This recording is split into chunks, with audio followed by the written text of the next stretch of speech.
Yan ang gusto kong tsame, nagwawater-water sa sarap.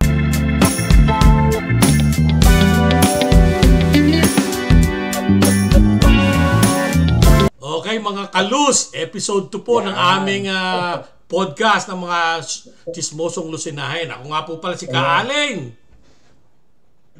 Ako po si RB, mga kalus. Mga kalus, si brother dyan po. Mga kalus, si Rami. Yan. Mga kalus, kumusta na po kayo dyan mga kalus? Nandito na naman po ang mga chismosong lusinahin. Ano ba topic natin mga parigoy? Mga kalus. Aba, Chami po, usapan natin ni Chami Chami, okay. Chami, o sige. Ano bang Chami? Paano ba natin umpisa? O sige Chami. Hindi kasi bago tayo magsimula nito, nanood ako ng mga video ng mga Chami sa YouTube at nakita ko yung video ni Peking. Siguro mga 3-4 years ago na itong video na ito eh. Doon ko nalaman parang, hindi ko talaga alam kung bakit pala ginawa nilang Chami sa tasa yon. Unang-una yung balibag. Bakit binabalik? Kasi pag pala niluluto yan, di ba, binabalibag sa kaldero, kaya doon nila tinawag na balibag. Pero ang interesting na hindi ko alam, ay yung Chami sa tasa, bakit pala naging Chami sa tasa yon? Yung pala, kasi dati, di ba, pag tayo kakain, meron tawag ay samang hati, di ba, samang hati. Order ng isa, samang hati, hati kayo. Kaya ginawa nila, okay, dahil naghahati kayo, gagawa na lang kaming mas maliit na porsyon sa tasa. Kaya nagkaroon ng Chami sa tasa. Yung pala yun. Napanood ko. Pero pare sa Antigua ay yung tasa ay laki. Napakalaki, ganun. Kaya gusto ko doon kumain eh. Pero ibig sabihin ko sa... Hindi, ginagawa naman nila sa tasa, Chami sa tasa, para maraming tingnan, pinapaapaw nila. Tapos lalagyan ng mga itlog ng pugo sa ibabaw, si charot. Parang kala mo sobrang dami, umaapaw. Ba't di ba doon sa tabi ng two for the road, sarap ng Chami doon. Mas gusto ko Hindi, okay. Two for the road kaysa sa Antigua eh. Okay. Nung tayo, wag na natin sabihin ng edad, kasi mahalata ang ating mga edad, pero yung mga nakakilala sa atin, alam na may edad natin. Ano ang paborito niyong Chamihan nung araw sa Lucena? Kasi ako, kung natatandaan nyo, pagkatapos ng basketball, sa Merinol, pupunta tayo doon sa, kung tawagin nila Little Antigua. Yung sa Tagiliran, sa may kay Duyan, tandaan nyo yun? Little Antigua. Doon sa may yun. Sa Tagiliran, Tagiliran ng Merinol, sa may street nila Duyan. Nila Allen, Duyan. Yan. Ay, hindi pa. Yung papuntang Hollywood. Parang doon sa area, pero Tagiliran na Merinol. Masarap din yung doon eh. Meron sila doon yung parang kikiam. Masarap din doon ang kikiam. Malimutan ang pangalan nun. Limit tayo sa Hacienda. Pinakamasarap na Chami, Ay ako hindi ko matandaan pare kung saan masarap kasi hindi naman ako mahilig sa Chami noon. Ito na lang ako nahilig. Tangin na. Naman. Ako ay Hindi ko sinahin. Hindi pare Hindi ko ito. mahilig sa Chami. Ayun ang kinakain mo nun. Ay, nung ako'y maliit, nung ako'y high school yata, o elementary, ay ako'y palagi doon sa Wimpy's, yung spaghetti, ni Natimay. Ay. Teka, Wimpy's. Mary Poppins yun. Mary Poppins, hindi Wimpy's. Tama, Mary Poppins. Pa. Pero nung tayo ay high school na, tayo malapit na yata third year, fourth year, nakauso yung mga basketball liga, ay tayo yung haciendain na. Sabi na tayo. Tayo ay natatanong kung tayo yung hacienda. Ano na yung mga haciendain nun? Oo. Nun, pinakamasarap tong araw na natatanda mo yung alin nun tayo. Parang nag-iinom tayo. Pagkatapos ng plato mag-inom, Jeboy, kakain tayo sa City Kitchenet. Yan. Sa linya. Fried rice, tapos fried chicken, tapos malamig na ko. Hindi kasi kaya tayo inapuntay. Kaya tayo pumupunta sa Peking City Kitchen kasi yung mga yan late magsarado. Ay kasi yung mga restaurant natin na maaga magsarado yan eh. Natin ng araw pagkatapos mag-inom kakain. Hindi pa Sasabihin ni RB, huwag daw magtipid sa pagkain, magagawa ng tatay. Parang yung ating Baguio Days Ang isa pa dyan, dahil tayo nagcha-champi sa either Hacienda o Antigua, depende sa bigay ni Mona.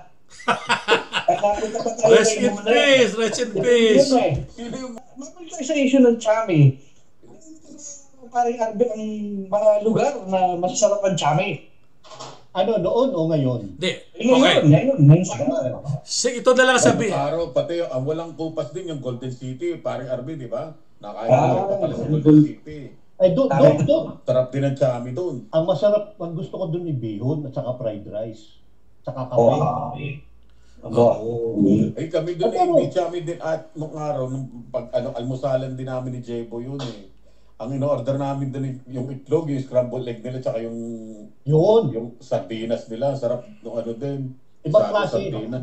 Tapos fly rice, tsaka Yan. mainit na kape. Sarap. Ibang Yan, klase. lalakas yung Golden City, pinag-usapan natin eh. Hindi. Nakinig ng mga kalusena na natin. Kalus, pare kalus. Masanay ka na Mga kalus. kalus natin eh. Mga kalus. Ito, paring RB, ito masasabi ko. Okay, nung araw, ang sikat na sikat talaga na ating pinupuntahan eh, siyempre, ang Antigua, Haciendain, Peking. Yan ay kumbaga top 3 yan. Tsaka maraming mga maliliit na Little Antigua, Golden, pero ang talagang ating City pinupuntahan, Kitchener. City Kitchener. O City Kitchener, Antigua, Hacienda, tsaka Peking. Ngayon, ang Meron tanong, pa. lahat Meron pa. yung apat na yan, eh, meron pa. Aba, ay yung nasa food house. Oo, yung Yan. Tupandaro. Pero yung apat na yun, meron pa. Yung Topodoro din. Oo, nasa food house. Pero ngayon pare, napakarami na kasi maganda yung ginawa ni Don at saka ni Mark, ni Mayor na drive para yung Chami ay talagang bigyan ng halaga ng mga lusinahin kapag dumadayo yung mga hindi taga rito ay malaman nila na talagang Chami is special at maraming klase ng luto. Teka, ito ba ay paid advertisement? O hindi naman? Ay, hindi naman. Kasi Program, ako'y natutuwa. programa lamang, programa. Maganda yung programa ngayon. Maganda yung Ay, programa ngayon. saan yung chami na masarap talaga? Ayun ay masarap at siya. Para sa akin sa akin. Kasi napakadami na dito sa Lucena eh. 3 ang gusto kong channel rito sa atin. Yung isa hindi actually dito sa Tayabas. Yung Antigua pa rin ang number 1 sa akin. Ikalawa ay Haciendain. Oo, di sila pa rin. Ay, wala pinagbago. Yan. Hindi dati pa rin. Pero yung ikatlo ay Nawawalang Paraiso. Aba, doon tayo nag-reunion, di ba? Layo sa Tayabas pa yun. Nawawala pa rin. kina Michelle. Oy, doon tayo nag-reunion na. Po. Oo, yun. Parang doon masarap talaga. Saka, pag ang gusto mo ay yung maraming sauce, ay napakalasa na. Kaya yung sauce lang, pwede ng ulam dahil pag isinabaw mo yung sa kanin, masarap na Masarap sa... Talaga nagbabasa-basa tawag doon. Ano? Nagwawater-water. Parang yung sa Antigua, makakapili ka kung gusto mo ay medyo tuyo o medyo may sauce, Ay, medyo may anghang. Pero ako lagi original. hindi, ang gusto ko, Yung basta bisado lang. ang gusto ko sa Chami, yung nagwawater-water, siyempre. Para mas masarap yun. Oo. Masarap Ay, lahat naman pare gusto yung nag-water. Masarap ang sarsa eh. Lahat ng gusto pare, Medyo dry. Wala, hindi na. Pare sabi nga ni Ka Allen, masarap daw yung nagwa-water-water. Talaga masarap ang nagwa-water-water at saka yung nagchachami-chami. Ayan. Sabi na ngayon. Usapan natin. Nakasundo tayo sa Chami. Ay, naging lumi na yun. Ulam ng Chami. Ano gusto yung kaulam? Lumi na yun. Kaula. Ay, pag ako'y, pare, ito, nung ako'y nasa Vietnam hindi ko akalain na meron chami sa Vietnam.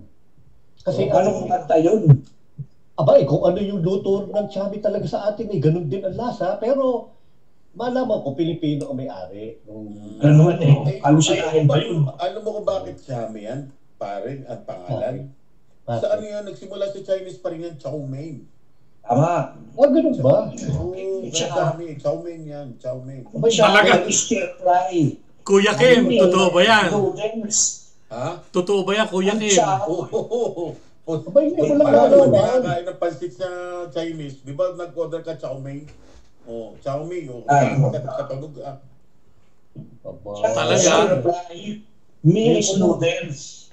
Ay, ito pare, itutuloy ko lang itutuloy ko. Sige. Nung ako'y nasa Vietnam, naisipan ko ba magdala ng chami sa opisina? Para ipatikim sa mga kaopisina ko. Mhm. Pero nung ako'y nandun, may dala rin akong kanin. Ay sila yung manghang-mangha at sila ay nagtatakaw bakit yung chame inuulam ko pa sa kanin. Pareho carbo no? Carb on carb, carb on carb. Pero nung Carbo plus matikman, carbo is carbohydrate. oo. Pero nung matikman nila yung chame, sabi nila, merong katulad yung pansit na yan dito. Medyo mas masarap pa dyan, sabi sa akin. Aba, ako yung parang na-sorpresa. Ay pinuntahan namin doon sa isang kainan sa may malapit sa palengke sa Vietnam. Talagang, chame-chame, masarap, mas masarap pare. At gawa kasi, ang daming chicharon. Ang daming chicharon. Hindi, pero yung noodles. Alam mo, pero yung noodles, para chame. Kasi doon nagkakatalo yun doon sa noodles eh. Pare, ang noodles nung chame kinain ko doon ay sa atin ay lapad, di ba? Oo. Ay doon ay bilog. Nasa noodles eh. Bayaran the girlie. Nasa noodles. Pero may nabibili kasi dry na. Yung dry, masarap din pero hindi iba ba yung Iba fresh? yung fresh. Iba talaga yung fresh doon sa chamian. Tsaka yung nga, pag ginisa, niluto mo, iba yung ano niya, yung lapot ng sabaw. Yung ano ba yung tender na, yung ano ng noodles, iba eh. Yung yung kagat niya masarap. Yun nga parin dyan, yung sinasabi ko nagchachami-chami na. Yan. Yun nga, oo. Ano naman ang paborito yung isahog? Kung gagawa ka rin ng sarili mong chame. Chicharon, tapos may konting atay at saka itlog ng pugo, yung mga paborito ko. Atay ng manok, pare. Atay ng manok. Hindi, atay ng... Basta atay ng baboy lalagay nila doon. Sa akin kahit walang lahok, basta pag kinain ko yan, ako'y dapat ay may tasty bread. Kumbaga dito tawag dito white bread, tasty bread. Talagang aking pinapalaman ko yan. Ay Peking yun pare. Sa Peking yun. Pinapalaman ko. Ganun. Pinapalaman ko Wala yan. masyado, Ricardo. Tapos Alam mo palaman naman, lang. ang sabi kasi, kahit, tama ka pare Ali, kahit wala yung sahog, masarap yan basta may kaldo. Yan. Sa kaldo naman talaga pinagtatalunan yan eh. Sarap ng... Oo, yung nakita mo yung mga malalaking kawa sa palengke na niluluto lahat gano'n. ng klase ng buto na andun eh. Oo, na pag inahong gano'n, may medyas. Ayun na masarap. Di, pero ngayon, pag-usapan natin yung chame sa toyo tostado. Masarap din yun eh. Pag minsan. Oo. Yung tostado dry, tapos kita mo toyo lang ang yung mas suabe din yung mga ganun. Sa Peking gano'n naman eh. Pag sinabi balibag sa toyo, pero pwede ka magsabi sa kanila, pwede nang lagay mo ng konti sarsa. Nilalagyan naman nila yun eh. Pero usually, pag upon request, balibag sa toyo, dry nila yan, mamantika naman masyado. Kumbaga, depende sa requirements mo. Oo, sa requirements mo. Yeah. Basta umuwi ako ng Lucena, una ako pinupuntahan ni Peking. Ay, yun ang gagawin nyo. Basta kayo umuwi ng Lucena, kakain kayo chame. Pag di kayo kumain, parang hindi kayo parang umuwi. hindi nag-uwi ng Lucena, pag di ka kumain ng chame. Pero siguro wala tatalo sa yung chame na pinag-uusapan nating talagang niluto sa Lucena. Yun talaga. So ang nag-uusap-usap tayo, ang napulot ko dito ay mukhang hanggang ngayon, Antigua pa rin. Ano ha? Ay, basta ako yun. Antigua pa rin. Meron Baka sabihin ng iba, sino ba itong mga ito na nagdi-discuss ng chame? Kala mo may kasi po, sa inyong kaalaman, kami po ay talagang born and raised sa Lucena. Kumbaga tubong Lucenahin. Ay na-experience natin. Kaya meron po kaming K na magsabi sa inyo kung anong aming opinion sa chame kasi kami po ay talagang tubong Lucena. Doon na po kami tinubuan ng BUL. Yan. Yan. Ay, totoo yan. Kami pati kasi, hindi lang kami marunong, ng chami, marunong kami pati magluto ng chami dahil nga. Hindi namin kinakain niya. Kaya natutunan din namin magluto ng chami. Ayan. Tama. Pinalaki tayo ng mga nanay nating kumain ng chami. Kaya ang tawag sa amin, pag naglalakad kami sa kalye, Chami Squad. Ito ang tanong ko ngayon kasi ang Lucena ay talagang doon nagsimula ang chame. Ang tanong ko ito, anong mas gusto nyo? Chame o pansit habhab ni Buddy Speech o nanlokban? Yun. Hindi pwedeng masarap din. Mamili ka. Ang gusto mo, chame o pansit habhab? Don't forget to dislike, unsubscribe, and don't share. We are not worth your time. Oh, what the? There's beef!